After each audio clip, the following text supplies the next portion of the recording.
আল্লাহর নবী সাল্লাল্লাহু আলাইহি ওয়াসাল্লাম ডাক দিয়া বলে, ওগো আমার উম্মতেরা,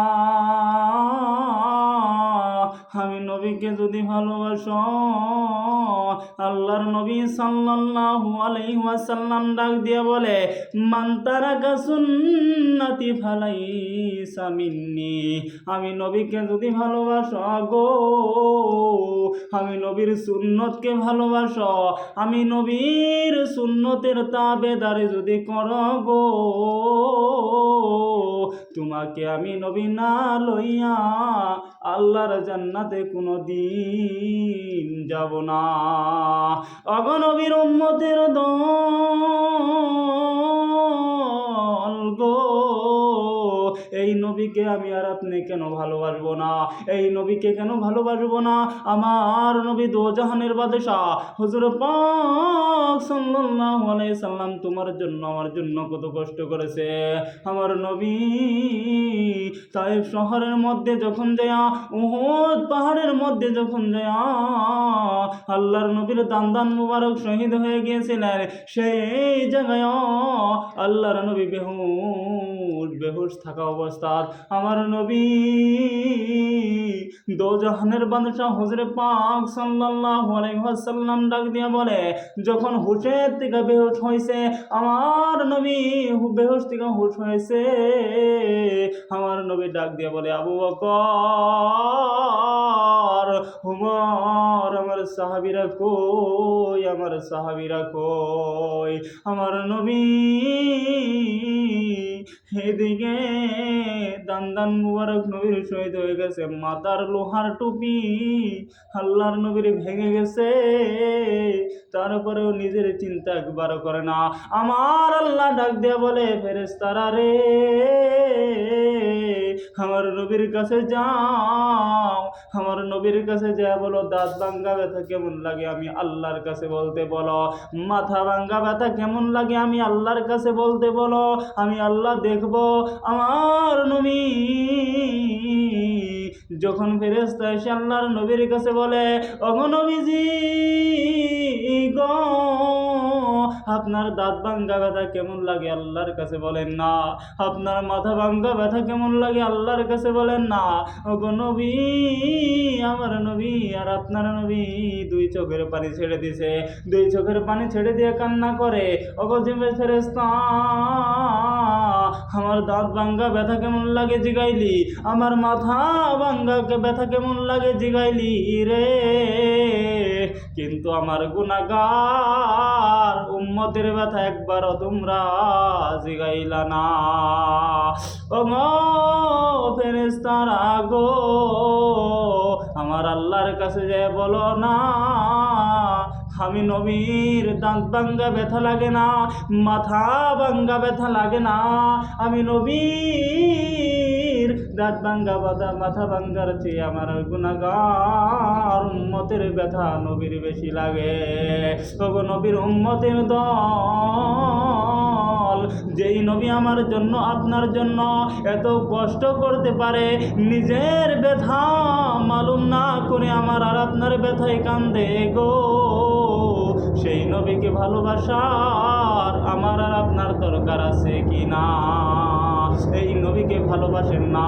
এই নবীকে যদি আপনি আর আমি ভালোবাসি, আল্লাহর জাতের কসম গো, আমি আর আপনি যখন এই দুনিয়ার থেকে চলে যাব, আমি আর আপনি যখন এই দুনিয়ার দিকে চলে যাব গো, আমার আর আপনার যখন হিসাব নিকাশ করবে কবরের মধ্যে, মুনকার নেকির ফেরেশতা এসে যখন আমার আর আপনার হিসাব নেবে গো, সেখানে যদি আমরা পাপী হই তাহলে তো জাহান্নামে জ্বলতেই হবে।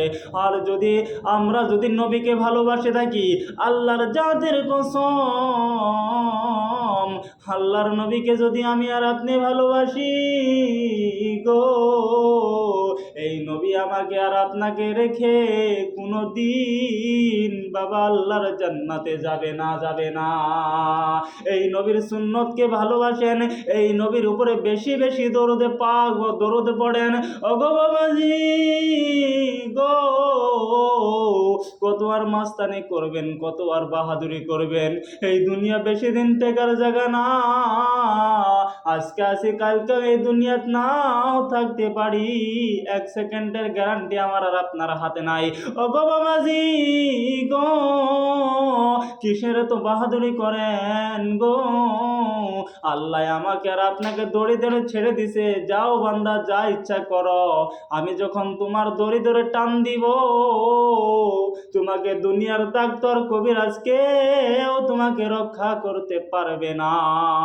আমার আল্লাহ বলেছেন কুল্লু নাফসিন যায়িকাতুল মউত। ওগো বন্ধু, তোমার আর আমার একদিন এই দুনিয়ার দিকে যেতেই হবে, আমিও বাঁচতে পারবো না, তুমি এই দুনিয়ার মধ্যে থাকবে না।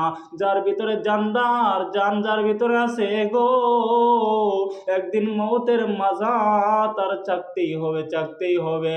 ওগো বাবাজি, যখন আমার আর আপনার ঘরের মধ্যে আজরাইল আলাইহিস সালামকে আল্লাহ পাঠায় দিবেন, তখন দুনিয়ার ডাক্তার কবিরাজ আমাকে আপনাকে যদি পেটেও খিলাইয়া দেয় গো, আমাকে আর আপনাকে 1 সেকেন্ড এই দুনিয়ার মধ্যে রাখতে পারবে না। আল্লাহর হুকুম হয়ে যাবে, আল্লাহর হুকুম যখন হয়ে যাবে, আমাকে আর আপনাকে দুনিয়ার থেকে আল্লাহ নিয়ে যাবে। নিয়ে যাওয়ার পরে আপনার এত দরদের ছেলে মেয়ে, আপনার বিবি, আপনার মা বাবা, আপনাকে কেউ ঘরের মধ্যে রাখবে না। আপনি এত কষ্ট করে ছেলে মেয়েদেরকে কামাই করে খিলাইছেন গো, সেই ছেলে মেয়েও আপনাকে ঘরের মধ্যে রাখতে চাইবে না।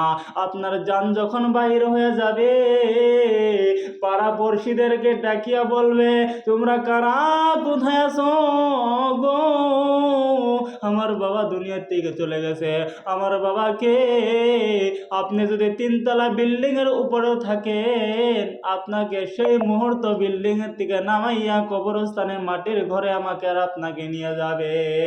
ওগো বন্ধু, কিসের অহংকারী করো, কিসের বাহাদুরি করো গো, কোনো বাহাদুরি আল্লাহর দরবারে খাটবে না। আমার জন্য 3টা সাদা কাপড়, তোমার জন্য 3টা সাদা কাপড়। কে কি আমল করছো গো, সেই আমল এই দুনিয়া থেকে নিয়ে যেতেই হবে। আর দুনিয়ার মধ্যে যত বাহাদুরি করো না কেন, যত মস্তানি করো না কেন গো, তুমি মস্তানি করলে কোনো অসুবিধা নাই, নিজের পায়ে নিজেই কুড়াল মারনা, নিজের ক্ষতি নিজেই করলা। তুমি মস্তানি করছো, তোমার জন্যই করছো। গো বাবাজি গো, তুমি মস্তানি করো, কারো কোনো অসুবিধা হবে না, নিজেরই অসুবিধা হবে। তুমি মস্তানি করতেছো, কোনো অসুবিধা নাই, কিন্তু বন্ধু গো, নিজের পায়ে নিজেই তুমি কুড়াল মেরে দিলা। এই দুনিয়া ক্ষণটেক সময় জিন্দেগি বাবাজি, অল্প সময় জিন্দেগিলে এই দুনিয়ার মধ্যে আসছি, একদিন না একদিন আমার আর আপনার যেতেই হবে। যখন এই দুনিয়ার দিকে চলে যাব, আল্লাহর সামনে কিভাবে আমি আর আপনি মুখ দেখাবো যদি ভালো কাজ না করি গো। আমি আর আপনি মুসলমান, আমার আর আপনার 1 ওয়াক্ত নামাজ পড়তে মন চাই না। আমি আর আপনি কেমন মুসলমান হইলাম, 1 ওয়াক্ত নামাজের মন চাই না। 5 ওয়াক্ত নামাজ আল্লাহ ফরজ করেছেন। ওগো বাবা গো, আমি আর আপনি যদি দিনের মধ্যে 1 ওয়াক্ত নামাজ না পড়ি, আমি আর আপনি কিভাবে পরিচয় দিব আমি আর আপনি মুসলমান।